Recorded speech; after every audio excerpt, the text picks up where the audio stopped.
Hello friends, मैं हूं Vinay from global immigration info channel. जैसा कि आप लोग जानते हैं, आप लोगों के साथ शेयर करता हूं इमिग्रेशन से जुड़े न्यूज़ और अपडेट्स।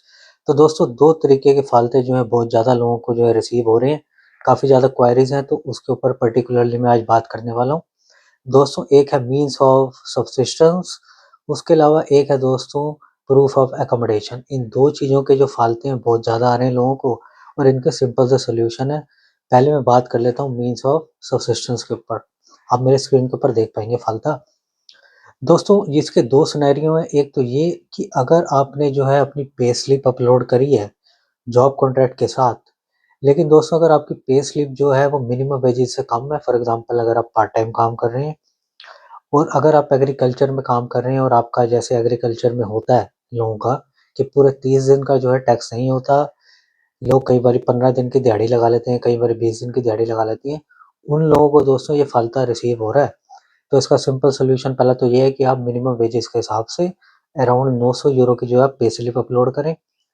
दूसरा सिनेरियो दोस्तों ये है कि अगर आपने जो है पे स्लिप जो है वो पूरी अपलोड करी है और आपका जो जॉब कॉन्ट्रैक्ट भी है वो भी पूरा है, उसके बाद भी अगर आपको फालता रिसीव होता है, तो दोस्तों आपने एक सिंपल काम करना है। आपने अपने एम्प्लॉयर से, अपने मालिक से एक डिक्लेरेशन ले लेनी है, जिसके अंदर मालिक ने सिर्फ ये लिख के देना है जी, ये फलाना बंदा जो है हमारे पास इस पीरियड से लेके अब तक कंटिन्यू काम कर रहा है। इतना सा आपने डिक्लेरेशन के अंदर लिखवाना है और ये जो है अपलोड कर देना फालते के अंदर। तो दोस्तों आपका जो फालता है वो क्लियर हो जाएगा। ये भी ट्राइड और टेस्टेड मेथड है। ये दोनों चीज़ों का ये सॉल्यूशन है, बड़ा सिंपल सा। इसके अलावा दोस्तों हम दूसरे तरीके के फालतू की बात करते हैं जो बहुत ज़्यादा लोगों को रिसीव हो रहा है, वो है घर के कॉन्ट्रैक्ट का, यानी कि प्रूफ ऑफ एकोमोडेशन का।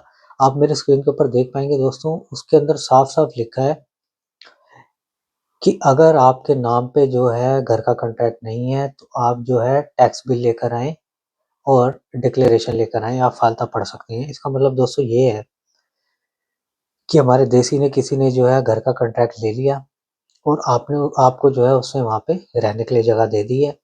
अब दोस्तों जब आई है डिक्लेरेशन की बारी, तो पता लगा कि जो मेन मालिक है पुर्तगाली, उसने तो आपको डिक्लेरेशन दी नहीं, हमारे देसी ने उठा के आपको डिक्लेरेशन दे दी और आपने जमा करा दी।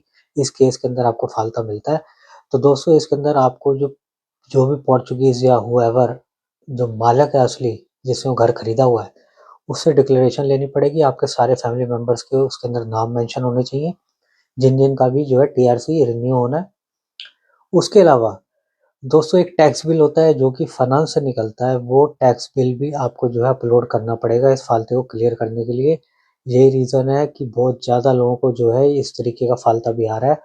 तो दोस्तों ये 2 फालते जो मैंने आपको पहले बोला, मीन्स ऑफ सब्सिस्टेंस और प्रूफ ऑफ अकोमोडेशन, ये दोनों तरीके के फालतू के दोनों तरीके के सॉल्यूशन जो मैंने आपको दे दिए।